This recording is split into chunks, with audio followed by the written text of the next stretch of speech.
UKLO 1 year masters. No IELTS required up to 5 years visa. High visa success rate. ఊరికి ఆడు ఏం చేశాడు sir?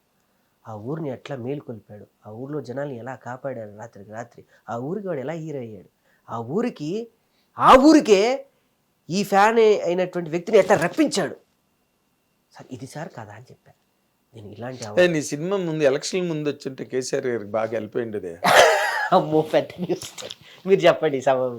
కానీ నేను చెప్తున్నాను కదా, టిఆర్ఎస్ కి ఒక సింపతి వేవ్ వర్కౌట్ అయి ఉండేది, ఒక మారల్ వేవ్ కనెక్ట్ అయి ఉండేది. అంటే నేనైతే రాజకీయ పరంగానే అనుకోలేదు గురువు గారు. ప్రతి ఒక్క వ్యక్తికి అభిమానులు ఉంటారు, మీకు అభిమానులు ఉంటారు. ఎందుకుంటారు? ప్రతి వ్యక్తికి అభిమానులు ఉంటారు. నేను చెప్పేది అదే కంఠాపదంగా. చిరంజీవి గారికి కాదు, మహేష్ బాబు గారికి కాదు, కృష్ణ గారికి కాదు, ప్రతి వ్యక్తికి అభిమానులు ఉంటాడు. అలా ఈ కథలో సర్వసాధారణంగా తెలుసో తెలియకో వాళ్ళు పడ్డ కష్టాలకి, వాళ్ళు చూసిన ఇప్పుడు చిన్న లేత ప్రాయంలో ఏదన్నా ఒక సంఘటన చూస్తే అది బలంగా పాతుకుపోయి ఉంటుంది, బలంగా ముద్ర పడి. మీ మనసులో కూడా చిన్నప్పుడు ఏదో ఒకటి ఉంటుంది, 100%. నా మనసులో చిన్నప్పుడు ఏదో ఒకటి ఉంటుంది. అది భయాందోళనకు గురి చేయొచ్చు, ఉద్రేకానికి గురి చేయొచ్చు, కసిగా మమ్మల్ని నిద్ర లేపచ్చు. అలా కుర్రోడికి కేసీఆర్ గారిని చూశాడు, చలో ఇక బండి ఏదైతే బండి వెనక బండి కడదామని బయలుదేరి. కాకపోతే ఆ కుర్రాడు బయలుదేరి పల్లెటూరులో బయలుదేరి నానా బాధలు పడి, నానా కష్టాలు పడి, ఎన్నో ఆశయాలతో పల్లెటూరు తాలూకు జనజీవన స్రవంతిని కంప్లీట్ గా మార్చేద్దామని ఒక ప్రెషర్తో హైదరాబాద్ వచ్చేసరికి హైదరాబాద్లో కేసీఆర్ గారు లేరు. తెచ్చాడు గొర్రె ఐదు చచ్చింది గొర్రె. అప్పుడు ఉన్నాడు, నేను కథ తీసినప్పుడు ఉన్నారు. నేను ఎక్కడ షూటింగ్ చేసినా కూడా పోలీసులు కాదు రేవంత్ రెడ్డి చెప్పు ఎక్కడ షూటింగ్ చేసినా కూడా, నేను ఫస్ట్ టైం మూవీలో ప్రగతి భవన్ షూట్ చేసా పోయి ధైర్యంగా నేను రా అన్నాడు సార్. కమిషనర్ దగ్గర లెటర్ తెచ్చావా అన్నాడు, లేదు సార్. పోలీస్ స్టేషన్లో పిఎస్లో లెటర్ తెచ్చుకున్నావా, లేదు సార్. మరి ఎక్కడి నుంచి వచ్చింది, కేసీఆర్ గారి దగ్గర నుంచి లెటర్ వచ్చింది సార్. గొప్పదేగా కేసీఆర్ లెటర్. కేసీఆర్ గారిని కలిసి అప్పటికి కేసీఆర్ని కలిసాగా సెన్సేషన్ న్యూస్ అయింది. అప్పుడు గోరెటెంకన్న రాసిన పాట, గోరెటెంకన్న గారి పాట, మను గారు కల్పన అక్క పాడిన పాట, స్వరజతులు పదగతులు పల్లవించిన నేల, తేనె తీయని వీల నా తెలంగాణ వీల అనే ఒక పదాన్ని రాయించారు. టైటిల్ పోతుంటే ఈ టైటిల్ కూడా వృధాగా వాడద్దు, తెలంగాణ యొక్క గొప్పతనాన్ని, కళాకారులని, ఔనిత్యాన్ని, గోపురాధామాలన్నింటినీ వర్ణించాలి ఇందులో అని చెప్పి రోజుకు 6 గంటలు పట్టుకున్నా గోరెటెంకని. కొన్ని గుంపదగా వదలరా నేను రాస్తాను, లేదు లేదు ఇక్కడ కూర్చోండి, నేలరా ఏం కాదు కూర్చోండి, మంచిగా మనం వచ్చింది రా కూర్చొని, పాపం అక్కడ కూర్చొని అక్కడ ఎంత గొప్పగా ఇచ్చారని, ఎంత గొప్పగా ఇచ్చారు గోరెటెంకన్న గారు. ఆయన చదివిన పుస్తకాలు అంత లేదు నా వయసు, ఆయన రాసిన అక్షరాలు అంత లేదు నా వయసు, ఇచ్చాడు సార్. స్వరజతులు పదగతులు పల్లవించిన నేల, తేనె తీయని వీణ రాగాల తెలంగాణ, విపద దరువుల నేల, యక్ష జ్ఞానపుష కవియోగి భాగవత స్కందాల ఈనే, జయకీర్తికై మోగెరా తెలంగాణ తంగిడై పూసిందిరా అని ఇచ్చాడు సార్. తెలంగాణ తంగిడై పూసింది ఏమిటి ఇచ్చాడండి, ఏమిడయింది చూడు. అందులో కూడా ఆ ఎత్రిక్ టర్మ్ అది తంగిడై అనేది. తంగిడి పువ్వులు అన్నది మామూలుగా గులాబీ పువ్వులు, మల్లె పువ్వులు, చామంతి పువ్వులు, కానీ తంగిడ మళ్ళీ మట్టి బతుకమ్మ పడింది అక్కడ. అంత గొప్ప పదం నాకు గోరెటెంకన్న గారు. గ్రామీణ పరిమళం. నాకు బాలుగారు పాడితే ఇష్టం ఆ పాట. మళ్ళీ అక్కడ మళ్ళీ మనుగారిని పట్టుకున్నా. బాలుగారు లేరుగా అప్పుడు. అంటే ఆయన పాడితే బాగుంటుందని నా ఉద్దేశం, నా బాధ. లేరు, మనుగారిని పట్టుకున్నాయి. గురువుగారు అన్న పాడి పెడతా తదాస్తు అన్నాడు. ఆయన ప్రసాదం ఇచ్చాడు నాకు. ప్రసాదం ఏంటి, వరం ఇచ్చాడు. ఆయన పట్టుకోవడమే మహా. అప్పటికి జబర్దస్త్ జడ్జిగా ఉన్నారు కాబట్టి ఉన్నప్పుడల్లా 5 నిమిషాలు 6 నిమిషాలకి వెళ్ళి నన్ను కాబట్టి తండ్రి నా పాట అద్భుతమైన పాట తండ్రి అన్న పాడు. కల్పనక్క గారు సార్, ఆవిడిచ్చింది సార్. కల్పన పాడడం అంటే మాటలు గుడ్. 2 గంటలు ఏకాధ్వనిలో వింటుంటే సార్ ఒళ్ళు పులకరి. ఇప్పుడు మీ దగ్గరకు వచ్చేటప్పుడు కూడా మీరు ఒక వేరే అడ్రస్ పెట్టారు. నేను అయ్యో ఎట్లా ఈ ట్రాఫిక్లో అనుకుంటే ఆ పాట పెట్టుకొని నన్ను నడిపిస్తుంది. నా డీజిల్, నా కారుకి డీజిల్, కానీ నా ఒంటికి డీజిల్ నా పాట. ఎంత గొప్పగా నన్ను నడిపిస్తుందంటే, మళ్ళీ కుద్దితే గోడనైనా గుద్దేయచ్చు ఈ వయసులో అన్న కసిగా ఆ పాట చక్కగా ఇచ్చారు నాకు. అలాగే ఇప్పుడు అంటే నువ్వు బిజినెస్ అయిపోయిందా సినిమా? బిజినెస్ అనే ఒక పెద్ద పదం వాడేంత గొప్ప సినిమా, బిజినెస్ చేసేంత సంస్థ నా వెనక లేదు గురుగారు. బిజినెస్ అంటే నిజంగానే అది మాయాజాలం, ఇంద్రజాలం, అబ్రకదబ్ర, మ్యాజిక్.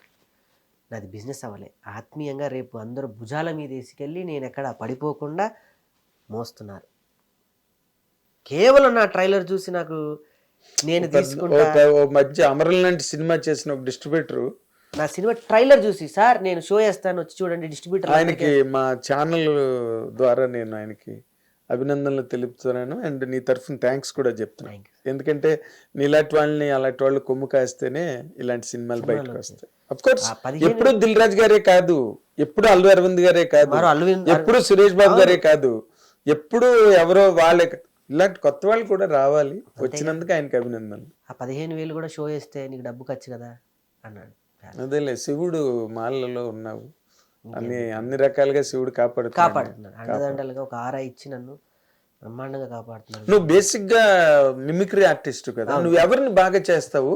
రాజుబాబు గారి మా ఇంట్లో బ్రహ్మానందం గారు అడిగి ఏంటో ఎవరి ఫోటోలు కనబట్లేదు, అక్కడ ఉంటా చూడండి రాజుబాబు గారు నా ఇంట్లో, నా ఆత్మలో, నా బాడీలో. ఇదిగో నీ ఇంటికి ఎప్పుడు పడితే ఎప్పుడు వచ్చాను కదా, నేను ఇష్టం వచ్చినట్టు మాట్లాడే వాళ్ళకు నేనేం చేస్తానో నాకు తెలీదు. ఇదిగో మీ కూతురు కోసం వచ్చాను, ఈ పువ్వు ఇస్తున్నాను మీ కూతురికి. అయ్య బాబాయ్ నువ్వు తీసుకునేవు, అయ్యే బాబాయ్ కర్ర తీస్తున్నావు, ఉంటానే బాయ్. ఆ సౌండ్ ఉందే, ఆ కీచ్ సౌండ్ కరెక్ట్ క్యాచ్ చేసావు. రాజబాబు గారి వాయిస్ అట్లాగే ఉంటుంది కరెక్ట్ గా. మీరు చూసుంటారు కదా గురుగారు రాజబాబు? లేదు, నేను ఇండస్ట్రీకి వెళ్ళి రాజబాబు గారు పోయారు. ప్రేమ్ నగర్ లో డైలాగ్ వచ్చా నీకు? రాజబాబు గారిదే కూకు నాకేసుకోవా ఏంటి నీ బూటు. ఆ సినిమాలో అది ఏదో సినిమాలో పొద్దునే లేస్తాడు ఒక డబ్బా పట్టుకొని, అటు చూస్తేనేమో ఆవిడ ఇంకొక పెద్ద ఆర్టిస్ట్ ఉంటారు, డబ్బా పట్టుకొని ఏమంటారు బొగ్గుని బాగా దంచి ఇట్లా పళ్ళకేసుకుని రుద్దుకుంటూ ఉంటాడు. ఇదిగో కొన్ని నీళ్ళుంటే వస్తావా అంటుంటాడు. చచ్చినవాడా, అడుక్కు తినేవాడికి నీళ్లు పోయడం ఏంట అంటే అడుక్కు తినేవాడు నీళ్లు పోసుకోవడం, అడుక్కు తినేవాడి పిల్ల నీళ్లు పోసుకోదాం అని అంటూ ఉంటాడు. ఆయన్ని స్మరిస్తూ ఆయన నాకు ఇష్టం, ఆయన నరనరాల్లో ఆయన బాగా ఇష్టం. మరి రాజబాబు గారికి ఇంత బ్రహ్మాండంగా చేస్తున్నావు, అడవి రాముడిలో బ్రహ్మాండం అంటే ఎలా ఉంటాయి? పులి ఉప్మా తింది చెప్పమా. అవునా, పులి ఉప్మా తింది చెప్పమా, నన్నెవరు నమ్మరే, అయ్యో పుడికి నన్ను పెట్టమంటారా, అయ్యో బాబోయ్ అంటుంటాడు. ఇలా నేను మా గురువుగారు నేను ఇక్కడికి వచ్చిన తర్వాత నాకు ఎక్కువగా నన్ను అంటే మిమిక్రీ పరంగా ఇన్స్పిరేషన్ చేసింది హరికిషన్ గారు. అప్పటికి ఆయన జురాసిక్ పార్క్ అని ఒకటి చేస్తూ ఉండేవాడు. మోస్ట్ సౌండ్ ఇల్యూజన్స్ అంటే కళాకారులు ఎక్కడ ఏ కంఠం చేసినా కూడా ఆ భాషకే పరిమితం, కానీ శబ్ద అనుకరణ అనేది యూనివర్సల్. అది అప్పటికి అంటే కంఠాన్ని అనుకరించడం అప్పటి ప్రయోజనమే తప్ప దానికి రంజింపజేయడం, సంభ్రమాచర్యలకు గురి చేయడం ఏం పెద్దగా జరగదు దానివల్ల. అప్పటి వరకు ఆనందింపజేయడం, ఆ క్షణానికి రంజింపజేయడమే. కానీ సౌండ్ని చేయటం వల్ల పంది ఎక్కడ వచ్చినా పంది, కుక్క ఎక్కడ వచ్చినా కుక్కే, హెలికాప్టర్ ఎక్కడైనా హెలికాప్టర్, విమానం. అట్లా నాకు ఆయన చూసినప్పుడు జురాసిక్ పార్క్ అని చేసేవాడు స్టీవెన్ స్పిల్బర్గ్. అప్పుడే ఆయన ముందు ప్రదర్శన చేశారు అప్పట్లోనే అమెరికాలోనే హరికిషన్ గారు. ఆయన అప్పట్లోనే ఆయన డాలర్ మీద is a wonderful mimicry artist in the world by Harikishan రాసిచ్చాడు. అలా ఆయన నన్ను, మీకు తెలిసే ఉంటారు హరికిషన్ గారు, బాగా తెలుసు. ఆయన దగ్గర నేను జురాసిక్ పార్క్ అనేది చూశాను. అప్పట్లో తెలుసుగా మైక్లో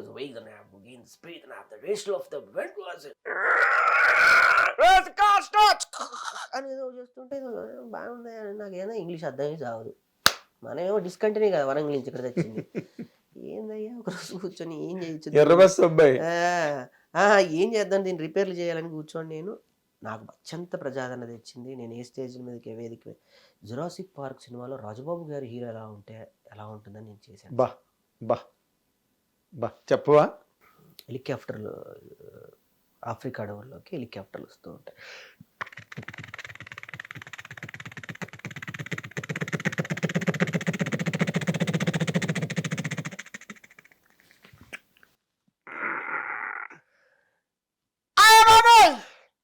ఇదే జురాసిక్ పార్క్, ఇక్కడే అద్భుతమైన భయంకరమైన కొండ చిలువలు, రాక్షస బలులు, కట్కరముఖాలు అన్నీ ఇక్కడే ఉంటాయి. ఇప్పుడే ఇక్కడికే వచ్చాను. ఏది నా కారు, ఏది నా గన్నేది, పేల్చేస్తా, కిచ్చేస్తా. అయ్య నాకేమన్నా భయం అనుకుంటున్నావా? ఇంతకు ముందు అడవిలో దోమని చంపా, చీవుల్ని చంపా, ఇప్పుడు రాక్షస బలిని నొక్కేస్తా అనగానే వెనక నుంచి ఒక పెద్ద సౌండ్.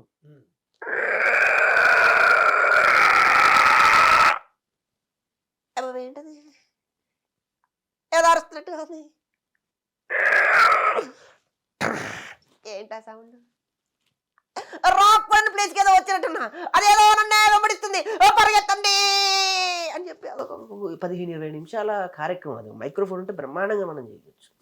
అట్లా ఒక 20 నిమిషాల కార్యక్రమాన్ని నా సౌండ్ విజువలైజేషన్, మధ్యలో ఆయన కార్ స్టార్ట్ చేయటం, బుల్లెట్లు స్టార్ట్ చేయటం, రాజబాబు గారు రాక్షస బలిని చంపటం, చివరికి విజయం సాధించి ఆ జురాసిక్ పార్క్లో నుంచి బయటికి రావడం. అది ఒక 20 నిమిషాల సంఘటన నన్ను ప్రపంచవ్యాప్తంగా నన్ను గుర్తింపు తీసుకొచ్చింది. ఎక్కడికి వెళ్ళినా ఎవరు వెళ్ళినా అదొక్కటి చేయవే అయ్యేమొద్దు అని. అలా రాజబాబు కొడుకులు నా ప్రదర్శన అక్కడ అమెరికాలో చూడటం.